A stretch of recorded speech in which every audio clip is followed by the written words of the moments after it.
Welcome back to the channel, guys. What's going on out there, man? Real quick, we're gonna do this one real quick because I have some things to do. But anyway, guys, we're gonna stay on the topic of the Hemi discussion. I want to share a piece of video clip with y'all. I want to talk about the video that I uploaded with the Hemi engine. All right, I mean where I basically, it was a discussion. Okay, a talk. Okay, from time to time I get off on these weird ass just discussion talk rants type, just I don't know, let me just blabber what's on my mind. Okay, because it's a word out there that's being misused or slung around, and in my opinion it's for YouTube views purposes. So no, am I mad? Absolutely not. I understand, like I said in the video, I understand what content creators do now that I'm one. Okay, so but the word I'm talking about is a fatal flaw. Fatal flaw. Y'all heard it. Fatal flaw. Oh my God, it's a fatal flaw. Wow, this must be a fatal flaw. It's ticking. It's a fatal. Could it be a fatal flaw? Did Dodge create a fatal flaw? Wait a minute. That could be a fatal. Hey, and I fix one and I never see the car again. Okay, wait. The one I want to zone in, guys, is my dude, Johnny Boy. All right, now Johnny Boy 513. I'm finna play a piece of a video clip that's courtesy of John. I did ask him, can I use a piece of his video to discuss? He said, cool. So I have his permission. All right, YouTube, did y'all hear that? Don't go flagging my freaking video for copyrights. Johnny Boy said it was okay. Good look, Johnny Boy 513. Now let me read this. Just did the lifters and cam on my 14 Hemi. I had a total of 3 failed lifters with one wallowing a cam lobe. I can tell you that many of the lobes had a significant amount of pitting. I believe the hardening process of the VVT cam is the prime reason the lifters fail. He may be on to something. I don't know. He may, hey, I'm gonna show y'all in a minute. We're gonna talk about it in a minute. What I leave out, hardening process of VVT cam is the prime reason for fail. Cam loads pitting causing the lifter roller to vibrate on it as it travels around the lobe and causes the needle bearing to just become pulverized into powder. Just a theory, of course, but the load pitting is something that is hardly ever mentioned. And man, in fact, he's right. We hardly ever talk about that. Just my 2 cents from a guy that fixed copiers for a living. Man, it's hard to believe that's all you do, considering you did I uploaded a video on my channel. Yes, let's go and check out my dude, Johnny Boy 513. Now I got to put on some headphones, guys, because I can't hear. I want this. All right, so now I'm looking at everything in the sun here. So, all right, let me see. You can see the lifters, cams in the back here. You can see the obvious failed lifter right here. Okay, look, you can see all the play in there. It's just, I find it very odd that you can see like the contact area here, the hardening process of the cam. That's where he's going. The entire lifter. This one, however, is tight. This is tight. This lifter is tight also, but look at the scoring, right, of the pitting on the lifter. However, it is tight. The needle bearings haven't failed. They on their way out. This one also. See him here. This one as well. If you spin it around, you can kind of see that mark right there. I don't know what that is. Some type of wear mark on the actual roller. Again, you see that scuffing. Yeah, see what's and uneven wear.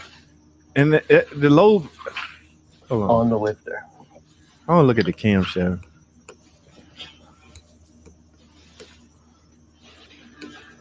Okay.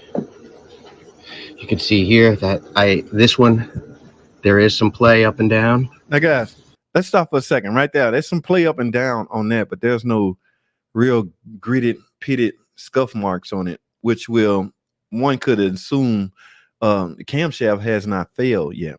Okay, so I guess now the way we do it at the shop, there have been times where we replaced just only, the lifter banks, all of the lifter banks. Okay, now, but it will have to show marks like that. That needle bearing or that roller bearing is loose, but there's no scuff mark indicating, the lobe on the camshaft has been grinding into it.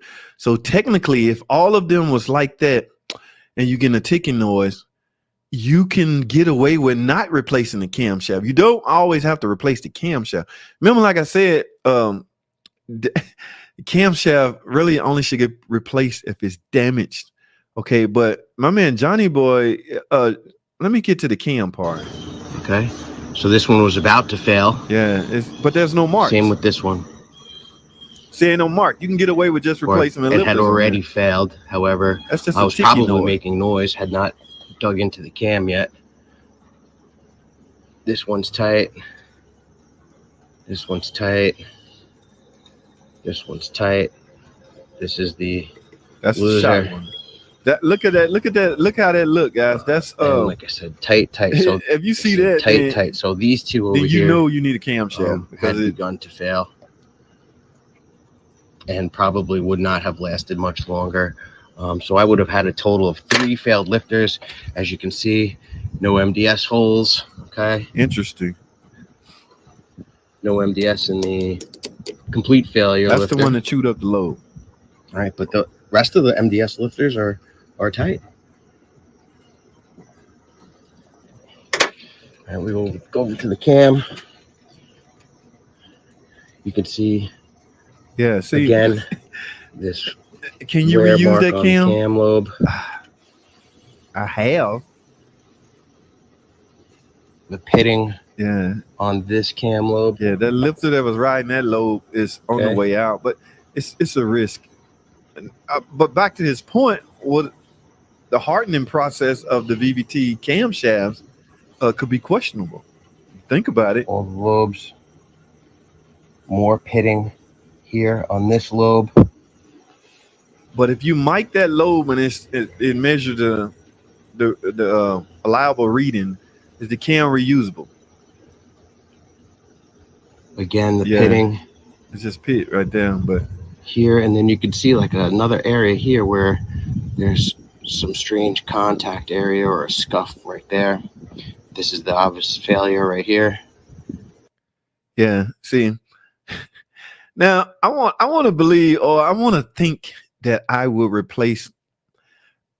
Number one, you gotta get some eyes down there. Okay, if this camshaft's still in the block, I don't know how you guys able to see the lobe. I mean, y'all sticking a light down there, sticking a camera down there. What are you sticking down there to get? You need eyes to get down there because nobody wants to pull a cam out just to find out there's no lobe damage. So the obvious thing to do is to look at the physical conditioning of the lifters themselves. If you see that, like that one with that scratch mark, then yeah, one could assume that it has issues with as far as contact, bad contact. But my thing is, man, my dude was questioning the makesmanship, the craftsmanship, the hardening of the camshaft itself. I personally never gave that much thought. Now I'm curious to know if the camshaft we're pulling out, is it revised? The new one that we putting in. Okay, that's what I'm getting at. Okay, yes, we call it cam and lifter job. So naturally, and I don't think nobody going through this much depth. I don't think nobody ever sold a lifter only job. Okay, yeah. Now there are guys that would sell that. And if they pull all the lifters and don't see deep scratch mark on them, they assume the cam okay, but they'll leave the job estimate as cam and lifter, and they just simply stick lifter banks in it.